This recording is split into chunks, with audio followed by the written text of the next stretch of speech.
पहले इस दुनिया में कुछ भी नहीं था, न आसमान, न जमीन, न कोई जीव। सब कुछ खामोश था।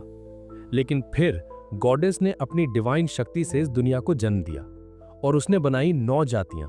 सबसे पहले बने एल्व्स, जिनके पास थी सुंदरता और शक्तिशाली मैजिक। फिर आए बीस्टमैन, जिनमें जानवरों की ताकत थी और इंसानों जैसी सोच। डुऑर्फ्स बने धरती के अंदर से, जो हथियार बनाने में माहिर थे। ड्रैगनॉइड्स यानी ड्रैगन जैसे देवता, जिनके सामने कोई टिक नहीं सकता था। डीमंस पैदा हुए अंधेरों से, उनका मैजिक सबसे खतरनाक माना जाता था।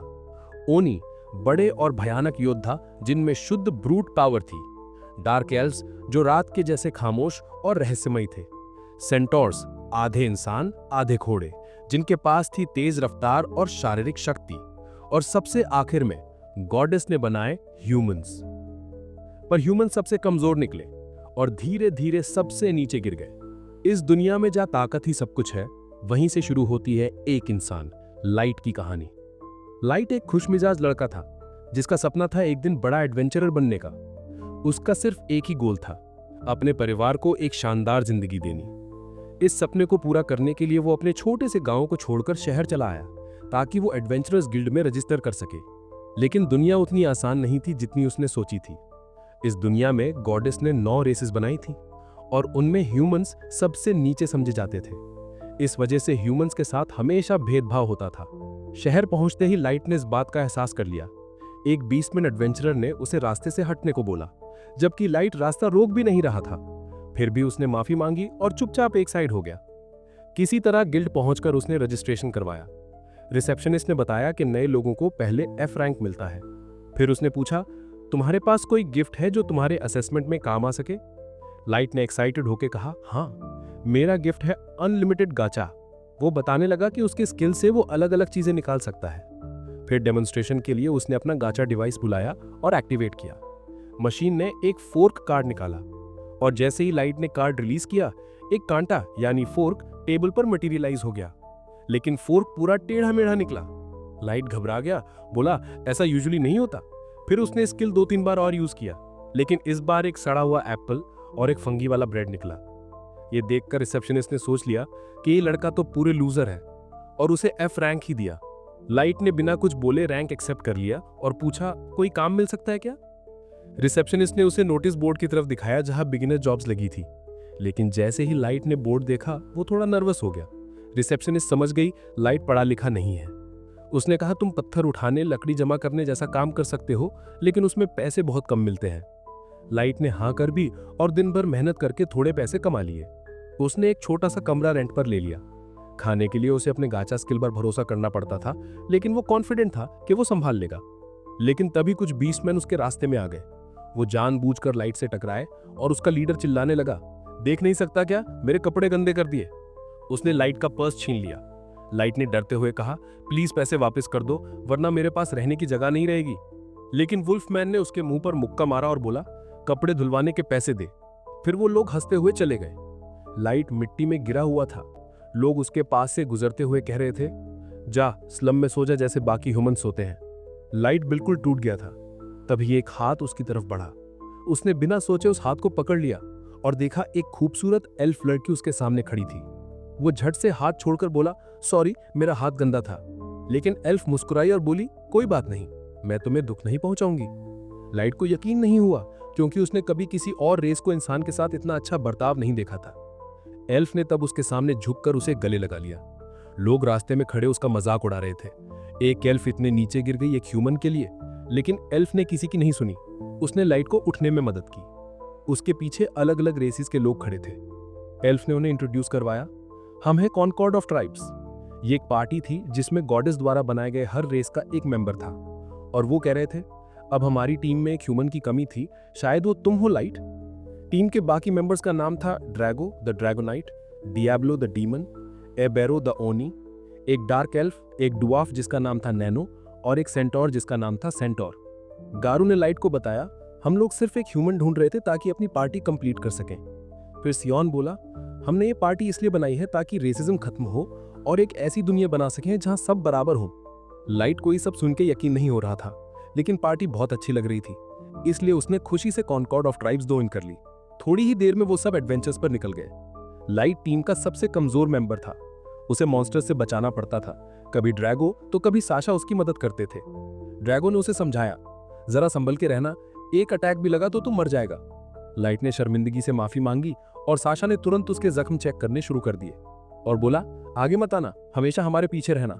बाकी मेंबर साशा को चिढ़ाने लगे, अरे अरे तू तो लाइट के लिए बड़ा कंसर्न दिखाती है।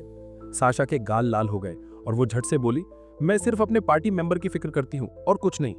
लाइट थोड़ा उदास हो गया। उसे लगा वो सबके लिए बेकार है, सिर्फ सामान उठाने के काम आता है। लेकिन ड्रैगो ने मुस्कुराकर कहा, तू चाहे कुछ और ना करे, लेकिन तेरा चाय बनाना कमाल का है, बस वही काफी है। यह सुनकर लाइट के चेहरे पर फिर से मुस्कान आ गई और वो खुशी खुशी टीम के साथ डंजन के अंदर चला गया। कुछ देर बाद वो सब एक बड़े खुले एरिया में पहुंचे, जहां सिर्फ एक एंट्री और एक एग्जिट थी। सब एक दूसरे को देखकर बोले, यही जगह परफेक्ट है हमारे प्लान के लिए। लाइट को कुछ समझ नहीं आया। वो सोच रहा था कि सब थक गए होंगे, इसलिए उसने सबके लिए चाय बनाना शुरू कर दिया। तभी ड्रैगो उसके पास आया और बोला, लाइट, तुम्हें पार्टी से निकाल दिया गया है। लाइट समझ नहीं पाया, मतलब मैंने ऐसा क्या कर दिया? गारू ने उसकी तरफ हंसी उड़ाते हुए देखा और बोला, तू कुछ करता ही क्या है, बस बोझ है हमारे ऊपर। बाकी सब भी हंसने लगे और लाइट को यूजलेस, स्टूपिड जैसे शब्द कहने लगे। इवन साशा ने भी उसकी तरफ घिन से देखा। लाइट को लगा शायद ये कोई मजाक है, लेकिन ड्रैगो ने ठंडी आवाज में कहा, किसी को तेरे जैसे कचरे पे मजाक बनाने का टाइम नहीं है। लाइट ने पूछा, तो फिर अभी तक इतने अच्छे से बिहेव क्यों कर रहे थे? ड्रैगो बोला, वो सब एक्टिंग थी। हमारे सुपीरियर्स ने नोटिस किया था कि तेरे पास अनलिमिटेड गाचा का गिफ्ट है। उन्हें लगा तू शायद एक माइस्ट्रो हो सकता है, इसलिए हमें ऑर्डर मिला था तुझे ऑब्जर्व करने का। लेकिन जब पता चला कि तेरा गिफ्ट बेकार है और तू माइस्ट्रो नहीं बन सकता, तो हमें सिग्नल मिल गया तुझे खत्म करने का। साशा ने हल्की सी हंसी के साथ कहा, थैंक गॉड, अगर तू माइस्ट्रो होता तो मुझे तुझसे शादी करनी पड़ती, और ये सोच के ही मुझे घिन आती है। लाइट को तो समझ ही नहीं आया ये माइस्ट्रो होता क्या है। ड्रैगो ने ठंडी आवाज में कहा, अब तुझे ज्यादा पता चल गया है, अब तुझे खत्म करना पड़ेगा इससे पहले कि और एडवेंचरर्स यहां आ जाएं। गारू ने अपने मेटल क्लॉज निकाले, बिल्कुल वुल्वरीन जैसा पोज बनाते हुए, और एक तेज वार में लाइट के चेहरे को चीर दिया। अब लाइट को समझ आ गया था वो सच्ची मुश्किल में है, जिंदा बचने का कोई रास्ता नहीं है। घबराकर वो जितनी तेज भाग सकता था भागा। पीछे से वो सब हंस रहे थे, अरे भाग भाग, पर बच के कहां जाएगा। तभी साशा ने एक तीर चलाया जो सीधा लाइट के पैर में जा लगा। वो जमीन पर गिर गया, दर्द से चीखने लगा। वो लोग हंस के बोले, ह्यूमन की चीख तो म्यूजिक लगती है हमारे कानों को। गारू आगे बढ़ा और बोला, चलो थोड़ा और चिल्लाते हैं इसे। लेकिन ड्रैगो ने रोका, बस ऐसे लगना चाहिए कि मॉन्स्टर ने मारा हो, ना कि हमने। गारू ने हाँ में सर हिलाया और लाइट को खत्म करने के लिए क्लॉज उठाए। लाइट ने रात में रेत पर रगड़ते हुए अपनी जिंदगी बचाने की कोशिश की, तभी उसके नीचे की जमीन चमकने लगी। वो हैरान होकर देखता है, वो एक टेलीपोर्टेशन सर्कल के बीच में है। ड्रैगो ने भी ये देखा और गरज कर बोला, गारू जल्दी से खत्म करो। जैसे ही गारू लाइट के पास पहुंचने वाला था, टेलीपोर्टेशन सर्कल अपना काम कर गया और एक पल में लाइट वहां से गायब हो गया। लेकिन ये बचना भी उसके लिए ज्यादा फायदेमंद नहीं था। वो एक अजीब जगह पे टेलीपोर्ट हो गया था, डंजन के किसी रैंडम एरिया में, और उसे पता था अगर कोई मॉन्स्टर मिल गया तो उसकी कहानी वहीं खत्म। वो थका हुआ, जख्मी और उदास था। उसे अपना परिवार याद आने लगा और वो सोचने लगा, मैंने ऐसा क्या किया था जो मुझे इतना धोखा मिला। उसके दिमाग में उन सब की मुस्कान घूमने लगी। ड्रैगो, साशा, गारू जो कल तक दोस्त लग रहे थे, आज उन्होंने अपना असली चेहरा दिखा दिया था। लाइट के अंदर गुस्सा उबलने लगा। उसने दांतों तले कह दिया, मैं इन सबको नहीं छोड़ूंगा, मैं इन हरामियों से बदला लूंगा। वो धूल से उठकर खड़ा हुआ, आंखों में गुस्सा और हिम्मत दोनों थी। तभी पीछे से एक खतरनाक ग्राउल सुनाई दी। वो धीरे से मुड़ता है और देखता है एक लेवल 1000 मॉन्स्टर उसके सामने खड़ा है। लाइट का रंग उड़ गया। ये तो किसी फेरी टेल का हॉरर क्रीचर लग रहा था। उसे समझ आ गया कि वो डंजन के सबसे नीचे लेवल पे आ गया है और यहां तो उसके बचने के चांसेस उस पार्टी से भी कम हैं जिन्होंने उसे धोखा दिया था। वो घबरा के सोचता है, मैं इससे लड़ भी कैसे सकता हूं। फिर उसके दिमाग में एक ही चीज आई, अनलिमिटेड गाचा। वो बोला, बस एक बार और ट्राई कर लेता हूं, और तुरंत गाचा बटन बार बार दबाने लगा। अचानक उसका सिंपल सा डिवाइस चमकने लगा। उसके नीचे एक बड़ा सा मैजिक सर्कल बन गया। डिवाइस पावर अप होने लगा और लाइट समझ नहीं पा रहा था क्या हो रहा है। तभी जैसे ही मॉन्स्टर उस पर झपटता है, गाचा रोल कंप्लीट हो गया। एक तेज रोशनी छाई और उस रोशनी में से एक लेवल 9099 मेड निकली। उसने एक सेकंड में उस मॉन्स्टर को मिट्टी में मिला दिया। सब कुछ इतनी जल्दी हुआ कि लाइट पलक भी नहीं झपक सका। वो बस वहीं खड़ा रह गया, शॉक में। फिर वो मेड उसके पास आई, घुटनों पे बैठी और उसके जख्म तुरंत हील कर दिए। उसने प्यार से कहा, मैं तुम्हारा इतना नर्म और साफ स्किन चोट खाता नहीं देख सकती थी, इसलिए मैंने बिना पूछे हील कर दिया। लाइट ने देखा उसके सारे जख्म गायब थे। वो हैरान रह गया। मेड ने मुस्कुराते हुए पूछा, तुम्हारा नाम क्या है? लाइट ने जवाब दिया, लाइट। ये सुनते ही मेड के चेहरे पर एक खुशी की चमक आ गई। वो बोली, मेड्स कोड ऑफ ऑनर के मुताबिक मैं अब अपनी जिंदगी भर तुम्हारी सेवा करूंगी, लाइट सामा। लाइट ने हंसते हुए कहा, अरे रुक जाओ, पहले अपना नाम तो बताओ। मेड ने अपने हाथ दिल पर रखे और कहा, मेरा नाम है मे, द एवर सीकिंग मेड। मैं आई हूं तुम्हारे अनलिमिटेड गाचा के सुपर अल्ट्रा रेयर कार्ड से। लाइट तो सुन के ही चौंक गया। एक लेवल 9099 मेड मेरे वर्थलेस गिफ्ट से आई? ये कैसे हो सकता है? मेड ने हल्का सा मुस्कुराते हुए बोला, अगर आप इजाजत दें तो मैं अपना अप्रेजल स्किल यूज करके आपके गिफ्ट के असली डिटेल्स देख सकती हूं। लाइट ने तुरंत हाँ कर दी। मे ने अपना स्किल एक्टिवेट किया। हल्की सी गोल्डन लाइट छाई। कुछ सेकंड बाद वो बोली, लाइट सामा, आपका गिफ्ट बिल्कुल वर्थलेस नहीं है। इस पर एक बहुत स्ट्रॉन्ग कंसीलमेंट लगा है, इसलिए कोई भी मेरे लेवल से नीचे का आदमी इसकी असली पावर देख ही नहीं सकता। वो आगे बोली, ये अल्टीमेट गाचा तुम सोच भी नहीं सकते कितना पावरफुल है। तुम्हारे पुल्स का रिजल्ट डिपेंड करता है तुम्हारे आसपास के मैना डेंसिटी पर। फिर उसने समझाया, सरफेस पर मैना बहुत कम होती है, इसलिए तुम्हें सड़ा हुआ एप्पल और टेढ़ा फोक मिलता था, लेकिन डंजन के डेप्थ में मैना इतनी ज्यादा होती है कि उसने मुझे समन कर लिया।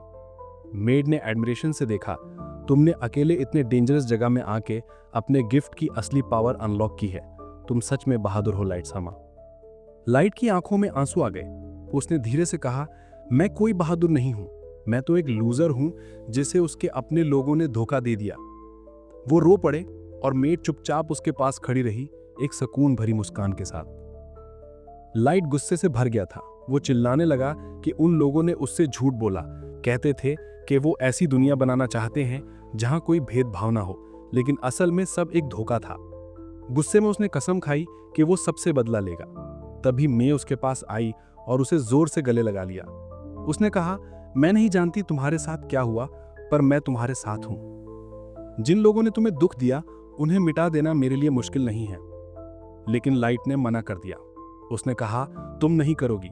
मैं कोई दयालु इंसान नहीं हूं, बस अपना बदला खुद लेना चाहता हूं, लेकिन अभी मैं कमजोर हूं।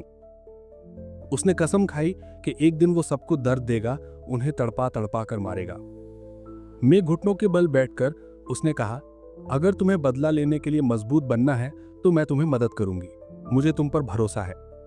लाइट ने उसका शुक्रिया अदा किया, पर अंदर से उसके मन में और ज्यादा इच्छा थी। वो सिर्फ एक पावरफुल लड़की नहीं चाहता था, बल्कि एक पूरी सेना। इसलिए उसने अपनी अनलिमिटेड गाचा पावर का दोबारा इस्तेमाल किया और कई हाई क्लास मेट्स को समन कर लिया। अब उसने सोच लिया था वो एक किंगडम बनाएगा, एक बदला लेने वाली राज्य। 3 साल बीत गए। अब लाइट अपने बनाए पैलेस में रहता था, जहां उसकी कई 100 मेड्स उसकी सेवा करती थीं। मैं हमेशा उसके साथ रहती थी, बिल्कुल उस दिन की तरह जब उनकी पहली मुलाकात हुई थी। सब मेड्स लाइट पर फिदा थी। जब भी वो उन्हें देखता सब खुश हो जाती थी। मैं उन्हें डिसिप्लिन में रखती थी। एक दिन लाइट बाजार गया। लोग उसे पहचान गए और एक वेंडर ने बुलाया, लाइट साहब इधर आइए, ब्रेकफास्ट रेडी है। दूसरे ने कहा, स्नैक्स की कमी हो गई है देश में। लाइट ने वादा किया कि वो इसका हल निकालेगा। मैंने कहा, छोटी बातों के लिए चिंता मत करो, मैं सब ठीक करवा दूंगी। लाइट ने सोचा कि अब उसे एक नया लॉजिस्टिक सिस्टम बनाना पड़ेगा, क्योंकि अब यहाँ की आबादी बहुत बढ़ गई है। उसने पूछा, मेरे बाकी लेजेंडरी समन्स कहाँ हैं? मैं बोली, यूकी जो बीस्ट टेमर है जंगल में मैप बना रही है, मॉन्स्टर्स वहां घूम रहे हैं, पर उसके लिए कोई प्रॉब्लम नहीं है। फिर उसने बताया, एली जो एक मेज है तुम्हारे ग्रैंड प्लान के लिए एक स्पेशल मैजिक बना रही है। लाइट ने सोचा वो बहुत मुश्किल काम है, पर एली कर लेगी। उसने पूछा, और नाज जो वैम्पायर नाइट है वो कहाँ है? मैं हंसी और बोली, उसे मैंने कैसल के पेट्रोल का काम दिया है, वरना अपनी बेवकूफ़ी से कोई दिक्कत खड़ी कर देगी। लाइट हंसा, उसे नाज की ये बातें इंटरेस्टिंग लगती थीं।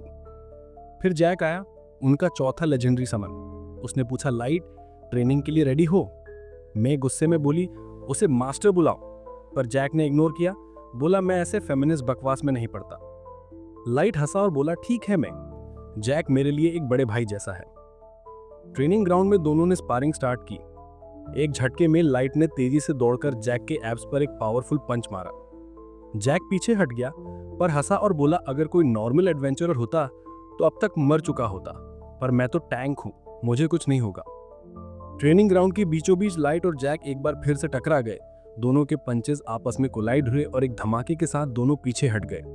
अगले ही पल लाइट ने तेजी से अटैक शुरू कर दिया, एक के बाद एक इतने फास्ट स्ट्राइक्स कि हवा भी हिल गई। लेकिन जैक हर एक अटैक को आसानी से डॉज करता गया। उसके मूव्स बिल्कुल एक वेटरन वॉरियर जैसे थे। इसी बीच कैसल के अंदर नाज अपना डेली पेट्रोल कर रही थी। उसका छोटा सा दिमाग बाउंस कर रहा था जैसे हमेशा करता है। रास्ते में कुछ मेड्स उससे मिलती हैं और मीठी मीठी बातें करने लगती हैं। वाह नाज सामा, जब तक आप पेट्रोल कर रही हैं हमें कोई डर नहीं होता। ये सुनकर नाज खुशी से छलक पड़ती है, बिल्कुल वही रिएक्शन जो मेड्स चाहती थी, क्योंकि उनके दिमाग में एक प्रैंक चल रहा था। उन्होंने मुस्कुराते हुए कहा, नाज तुम्हें जाकर मास्टर लाइट के बेडरूम का भी सिक्योरिटी चेक कर लेना चाहिए, कौन जाने वहां कोई खतरा छिपा हो। नाज ने तुरंत कहा, क्या आइडिया है, मैं अभी चेक करती हूँ, और बिना कुछ सोचे लाइट के रूम की तरफ निकल पड़ती है। जैसे ही उसने बेडरूम का डोर खोला, अंदर से मैं निकली। नाज हैरान हो गई, मैं तुम यहाँ क्या कर रही हो? लाइट तो ट्रेनिंग में गया है ना? मैं के गाल एकदम लाल हो गए और वो बोलती है, वो मैं बस उसका रूम साफ कर रही थी जब वो नहीं था। नाज ने सीरियस फेस बनाया, ठीक है मुझे चेक करना होगा कि यहाँ सब सेफ है या नहीं। मैं कुछ कह पाती उससे पहले नाज अंदर घुल गई। नाज ने बेड देखा, पूरा रफल था, पिलोज इधर उधर और बेडशीट बिखरी हुई। उसने अपने बचकाने अंदाज में बोला, लगता है कोई बेड पर लोटपोट हो रहा था और पिलो सूंघ रहा था। मैं तुमने बेड ऐसे ही रखा है क्या? मैंने एक सेकंड के लिए रुकी, फिर अपनी चालाकी दिखाते हुए मुस्कुरा कर बोली, ऑफ कोर्स ये मेरा स्पेशल बेड मेकिंग स्टाइल है।